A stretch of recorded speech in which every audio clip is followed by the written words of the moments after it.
Bruh, it's Parasite. 打电话给电力公司了吗？他们不懂我口音。你去了吗？ Best part. I think that this is the beginning of a beautiful friendship.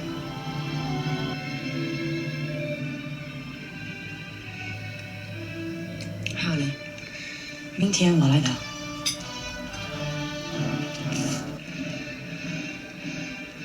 Oh my god, they're speaking Mandarin!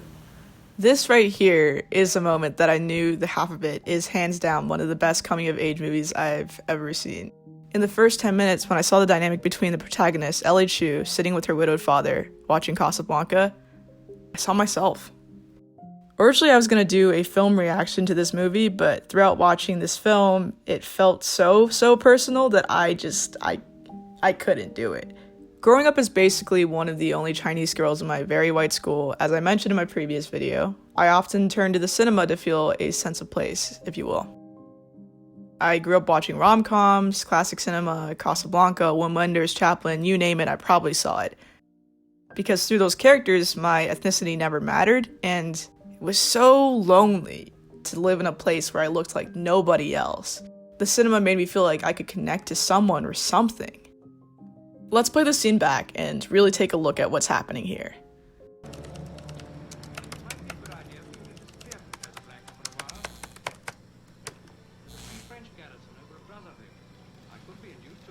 You 打电话给电力公司了吗？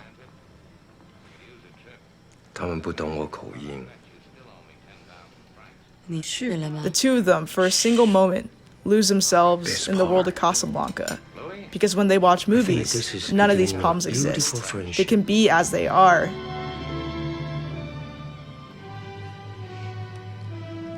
好了，明天我来打。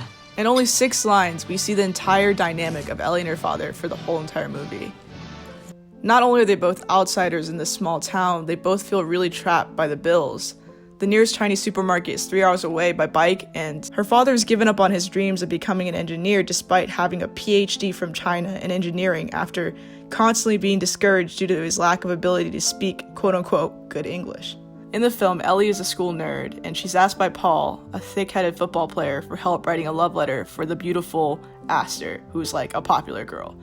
This is definitely a trope that we've seen time and time again in coming-of-age movies, but not many Asian American queer films have this trope. So Ellie is forced to take this up because she needs help to pay the electricity bills for her dad, who is probably suffering from severe depression, which is another very subtle detail that is never addressed in the Asian American community. But Ellie has always had feelings for Aster, just from afar, and her feelings only intensify when Aster and her begin to exchange messages nonstop via letter at first, then an anonymous texting app, as Ellie pretends to be Paul. Paul and Ellie become very close, and every day Ellie gives him lessons in literature, philosophy, basically how to talk to Aster 101. Paul simply just doesn't have anything in common with Aster. So it's really easy to hate Paul in the beginning of this because he's really dumb, but by the middle of the film we realize he's not really dumb, he just cares about different things, and also he has a really similar circumstance to Ellie where he has the pressure to stay in this small town because he wants to carry on the family business. And to be honest, he may be the only person who truly understands and has taken the time to see Ellie for who she is. Now I want to talk about the model minority myth real quick. And for those of you who do not know what that is,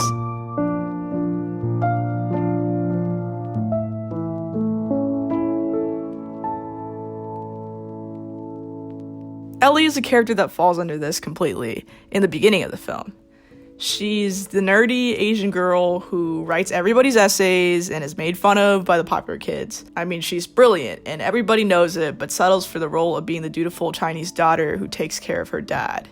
We even see her playing piano in the beginning of the film. And at first when I saw this film, I was kind of like, I don't know, like that's a little bit, you know. But then I realized the director Alice Wu has masterfully done this on purpose for us to see the shift in her character by the end of the film as she comes to terms with her sexuality and what she really wants for herself. By the end of the film, she's singing and playing guitar, and not in some traditional Chinese way or whatever, Wendy Wu warrior or whatever. She's just being her. I also want to address the elephant in the room here.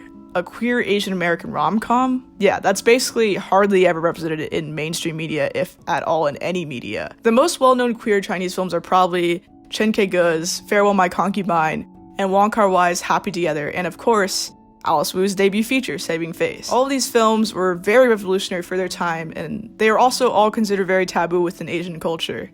If you haven't seen these films yet, I totally would recommend.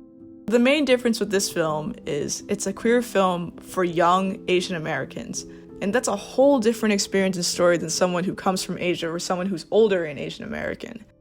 The film handles queerness and coming to terms with your sexuality in such an honest, refreshing way.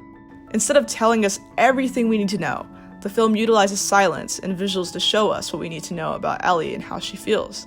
For example, in this spray painting scene, it's the perfect analogy for Ellie and Aster's relationship and coming to terms with their sexualities. Aster starts with a very small stroke because she is still not completely comfortable with her sexuality. So that's your boldest stroke? Ellie taunts her, and together the two navigate the art process together.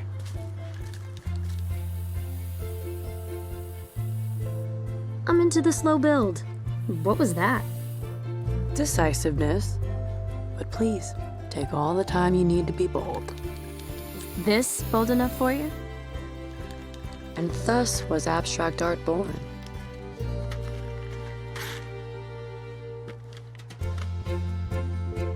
Ultimately making something really beautiful. And transformed.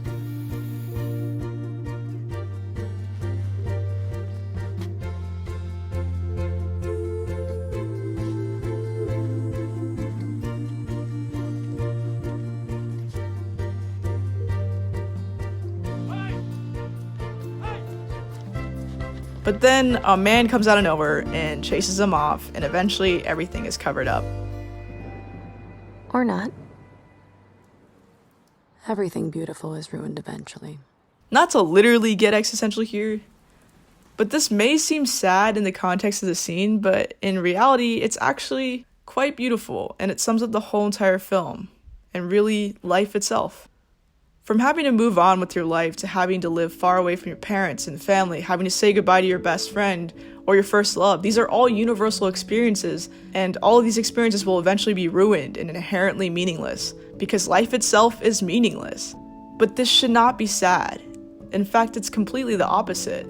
What makes it all so beautiful is that this gives you the freedom to define all those experiences for yourself. Every second, every minute, every hour of every day, you have the ability to find a new meaning for yourself.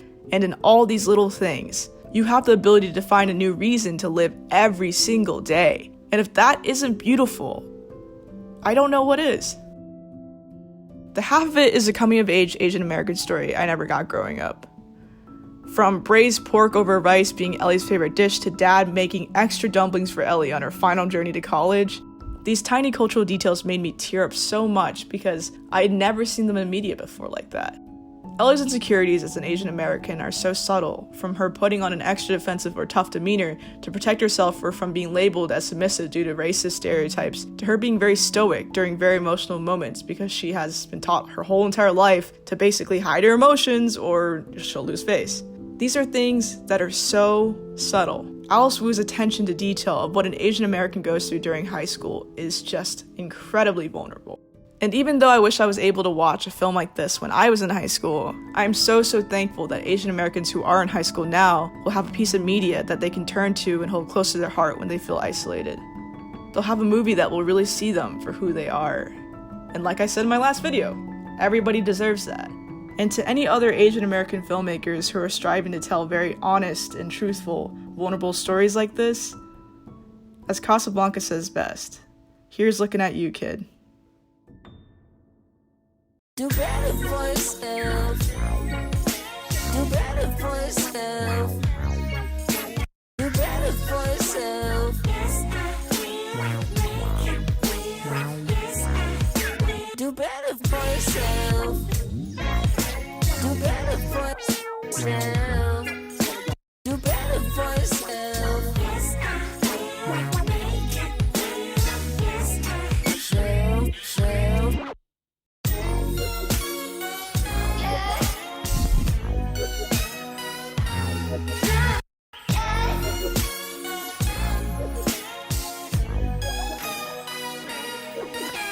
So, are you afraid of letting go?